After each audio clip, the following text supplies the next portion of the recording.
Well, are you enjoying yourself sitting there, Irene, or are you troubled with the wind? Well, the wind's a bit of a problem, I must say. Are you sitting comfortably? Indeed I am. In fact, at long last, I found my niche. But if I get uncomfortable, I'll just turn the other cheek. I can see we're going to have a bit of a laugh this summer. After all, laugh and the world laughs with you. Snore and you sleep alone. That's very true. So I think we should enjoy ourselves along the way. I'm sure we will.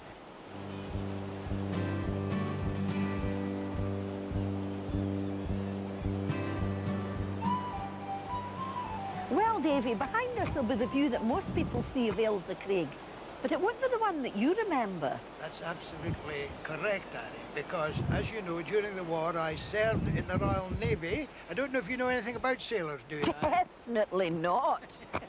Well, I can tell you that if they're all like me, their thoughts and their conversation seldom rose above the navel, so I didn't see much of the scenery as we passed by. Well, what could you expect from naval men?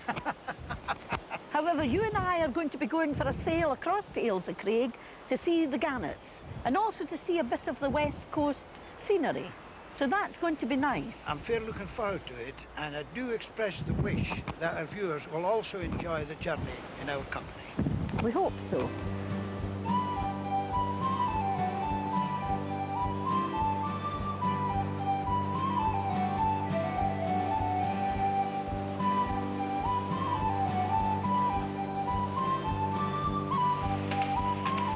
It's a lovely day for a sail, Davie. It's just a pity that we're stars and porters. That's right, Irene, and I'm just sorry that's not a box governor. My goodness, what a wind!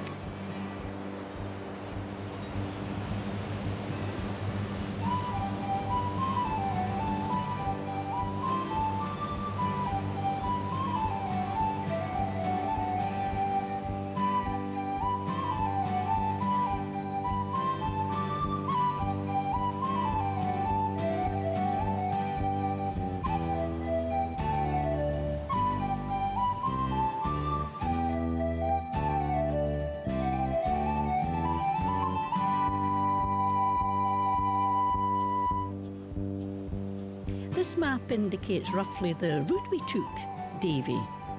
Now, I'm not very good at geography, but I believe that the west coast of Scotland is about 3,000 miles long and a veritable maze of islands and inlets, and the whole spectacularly beautiful.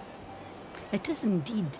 And of course you need a boat or a helicopter to get about. I have visited it in the past, and I can say quite honestly that I was enthralled.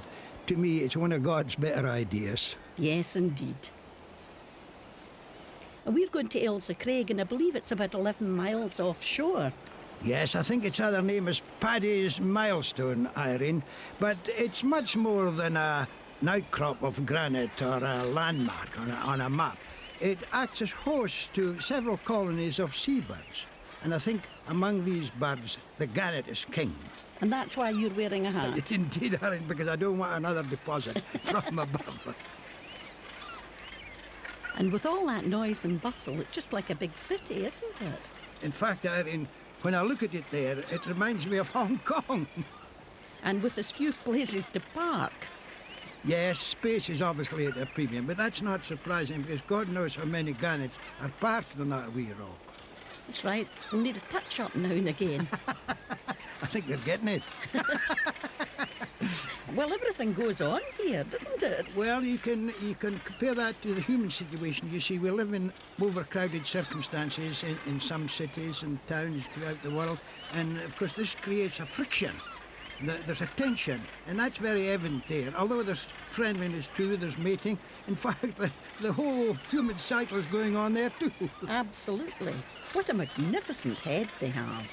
And there's all these other birds. Yes, there's other birds on the colony. They're mainly bit players there compared with the gannet or solan goose. And I can see my friend the shag there, and the cormorant, and these are guillemots, I think. Yeah, like on the street corner, watching. Yes, these are the white boys. Yes, they're noticing everything that's going on.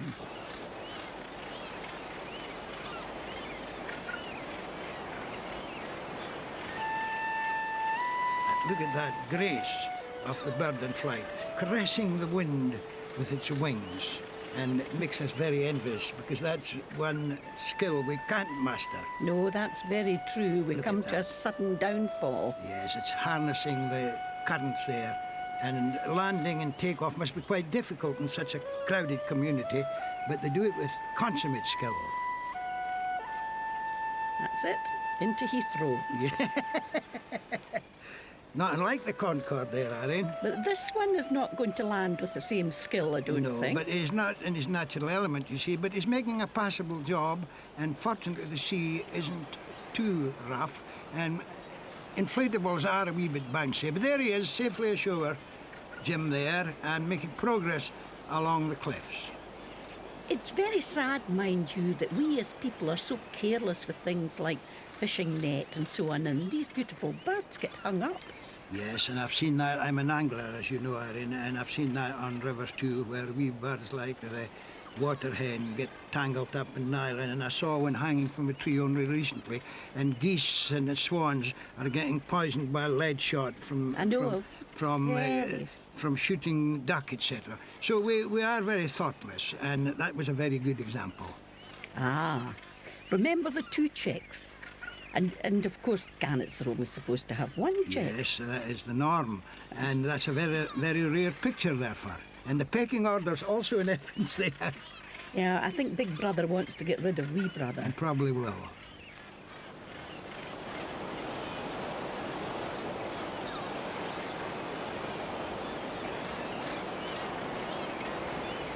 Security, security, security. Gale warning imminent for Irish Sea. Winds 6, 7, gusting force 8. This gale warning timed 1400 hours GMT. End of gale warning. And a gale warning means head for harbour.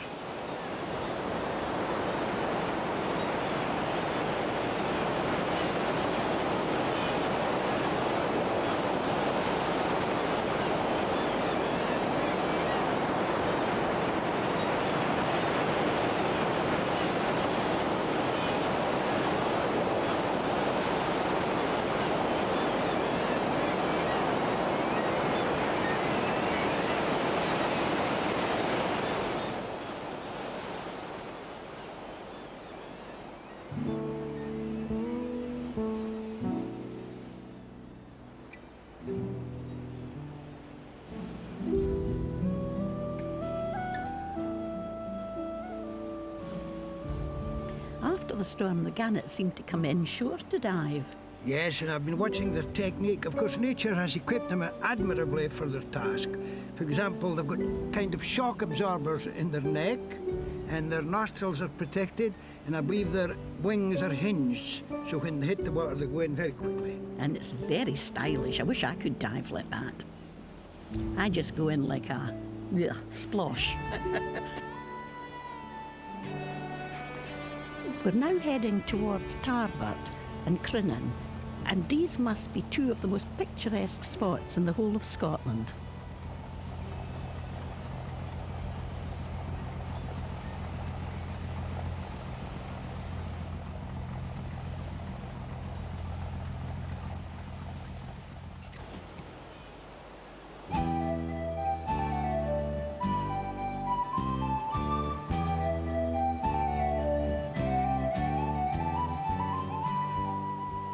Ah, is that an old puffer, Irene?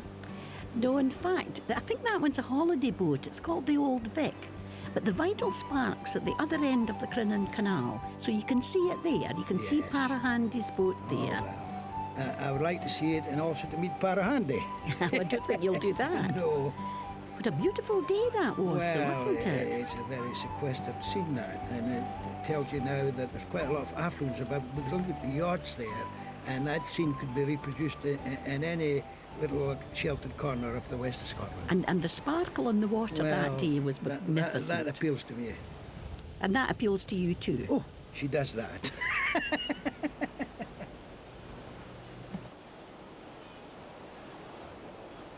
This is the Crinan Canal, where hard work is part of the enjoyment.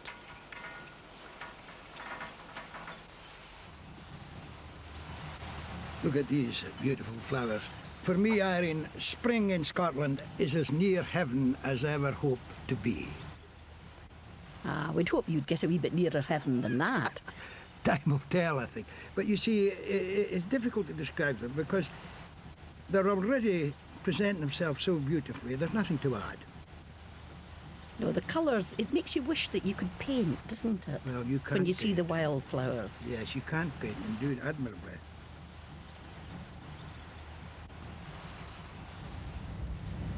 And the sail along the canal was beautiful too, wasn't it? The scenery was magnificent. Yes, the interface between the sky and the hills, these round-shouldered hills, and the scenery, general scenery, is marvellous. And the last lock is always the best one because it's manned by British Waterways. Otherwise, of course, it's the ladies who do the hard work and the men sit back. Obviously, a very objective opinion. This was a particularly busy day, of course, because of the Western Isles yacht race. But there's always tranquility, Irene, and when the sun sets with its bloodshot eye, in the evening, even more so.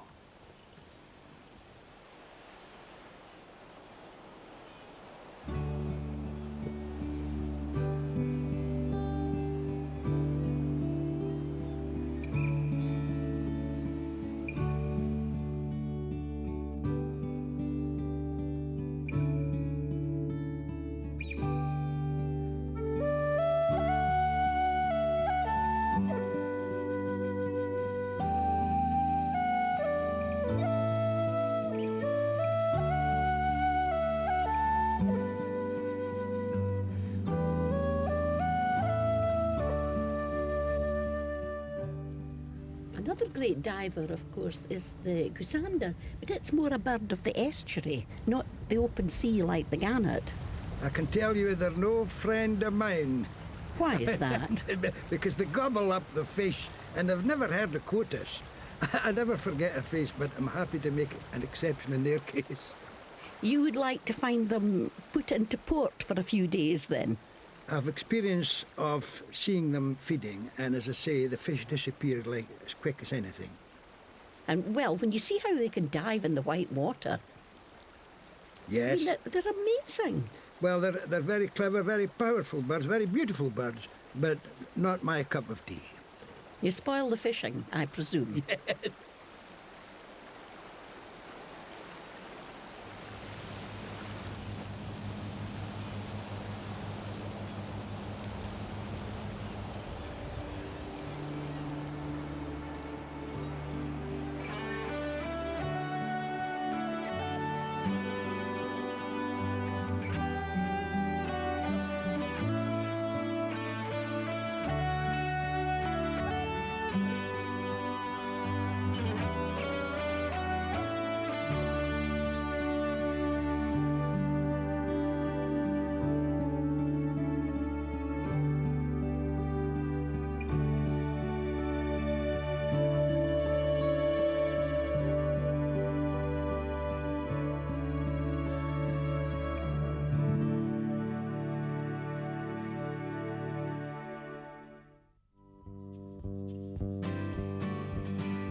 Our next port of call was Church Bay, Rathlin Island, where there's a large colony of seabirds too.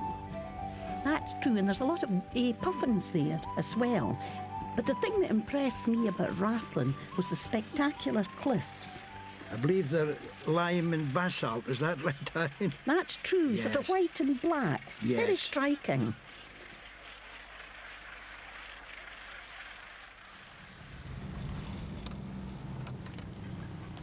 What's your back end, Jim? Good?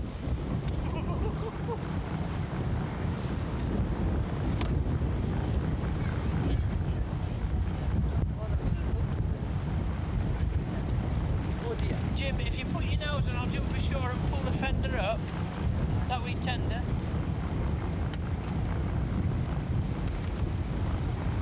You let you jump quick, then I'll Aye. stand up. Put the nose in there and I'll go. A delicate manoeuvre, Yes, but well executed, Irene. and it was time to refuel. Yes, and a little spiritual refreshment was needed too, Irene. What, the Bushmills? Schmells, yes. No, David, I'll hit that boat. And then, of course, we were on our way. All too soon. Rathlin used to belong to Scotland and was given back by one of the Scottish kings, you know, Davie. Yes, it was also the scene of 2 massacres, and Richard Branson dropped in. too. And what a pickle he was in.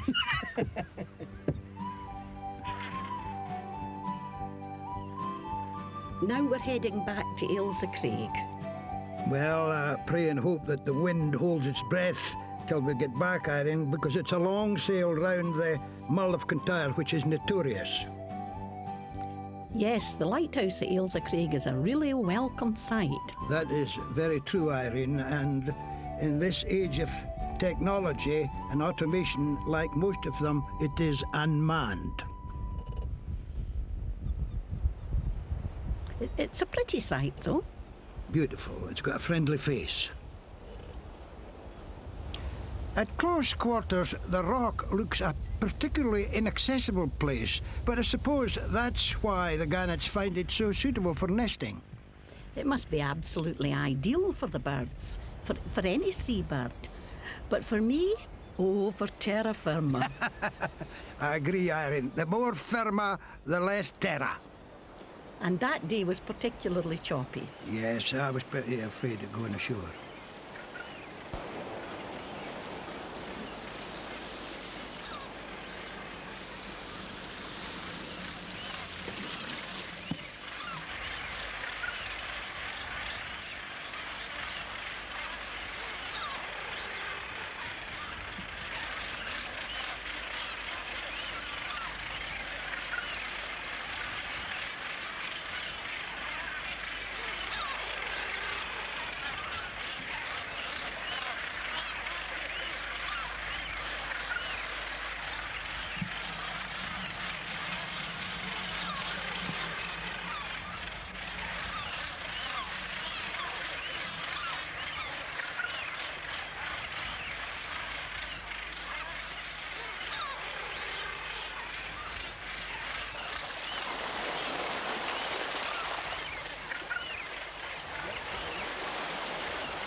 I was surprised to see such a bonny wild flower in Ailsa Craig. Yes, that is the scarlet pimpernel, and I think it's very rare up here.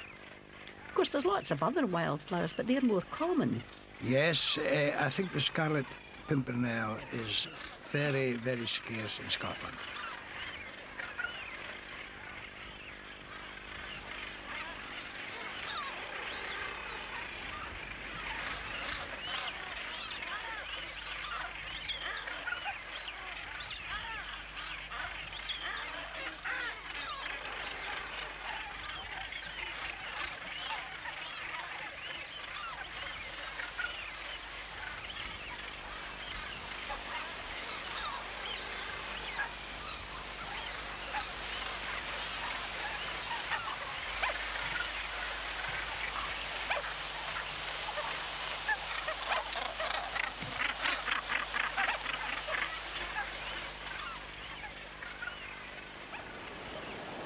Gannets are birds who look after their young.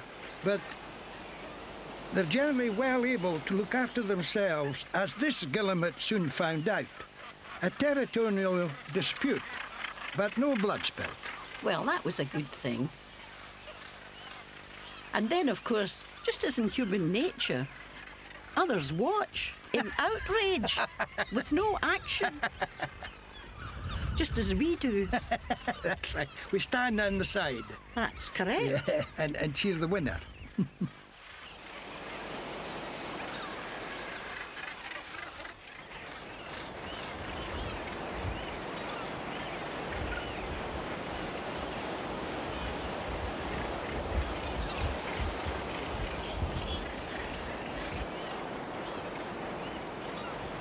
What a strange place to find them manufacturing curling stones. That is so, Irene, and yet, you see, Ailsa Craig was a source of the right kind of granite. But alas, all that is left today are the relics of a bygone era, with the curling stones being manufactured elsewhere. Even so, little pieces of Ailsa Craig are still to be found all over the world. The process of fashioning a curling stone was a very difficult one, involving splitting the stone using plugs and feathers. Well, that was a different feather to the other kind.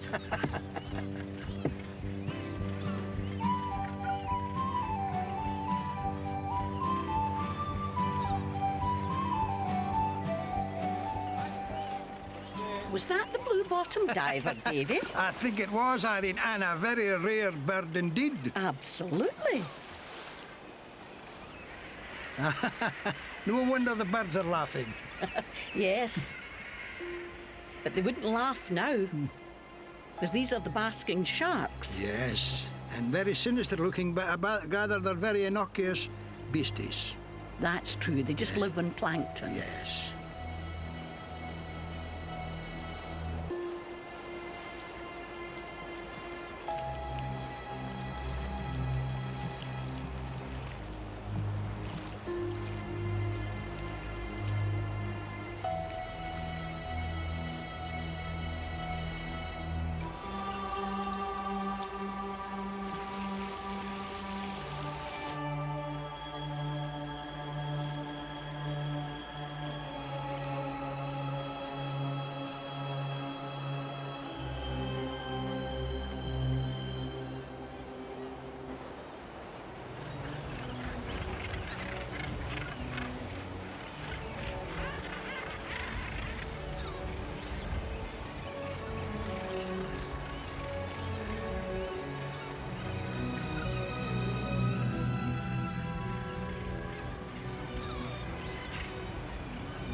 Do you remember the temperatures, Davie? It was so cold when the sun went in, and yet it was steaming hot as soon as it came out again. But living on Bay Rock, Irene, that's what one would expect. It's not surprising that the dress for the day is woolly jumpers and short pants. I found their eyes most fascinating, though. I find that too, Irene, and I believe that when they're young and immature, their eyes are black, and when they grow up, their eyes become white. It's a remarkable change, really, isn't it? And their feathers are so tight-knit for diving, I presume. Not only the feathers, but I like the coloration with that touch of yellow or orange on the back of the neck and head. It's particularly attractive. And the almost viper-like marking across their foreheads. Yes, you'd almost think they're using eye makeup. Indeed, yes. Mm-hmm.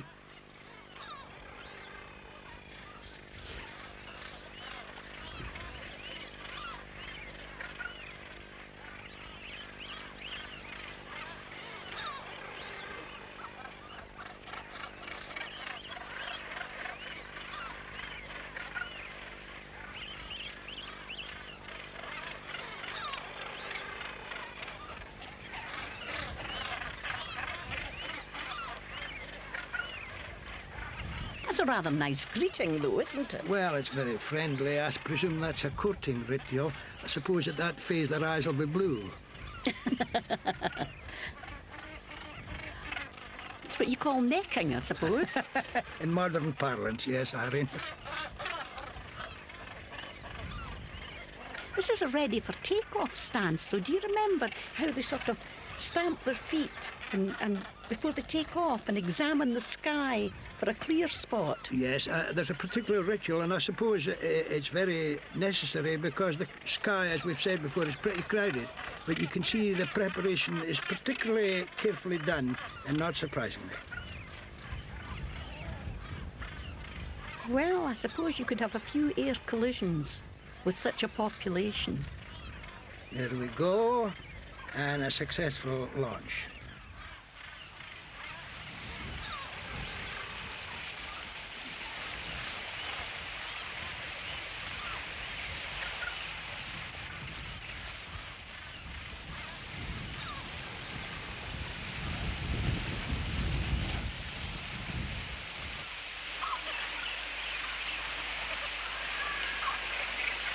It's as difficult to get off Ailsa Craig as it is to get on it. What would you say? So it would seem, Irene, especially when there's a running sea and the boat is restless to be on its way. And it seems to me, too, that the wind is about to stop holding its breath.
What a wonderful sail, Irene, and such superlative scenery. What do you think? Yes, and to be so near to the birds, Davie. Uncle knew it's the closest I've been to a bird for some time, Irene. Oh, you're a poor soul.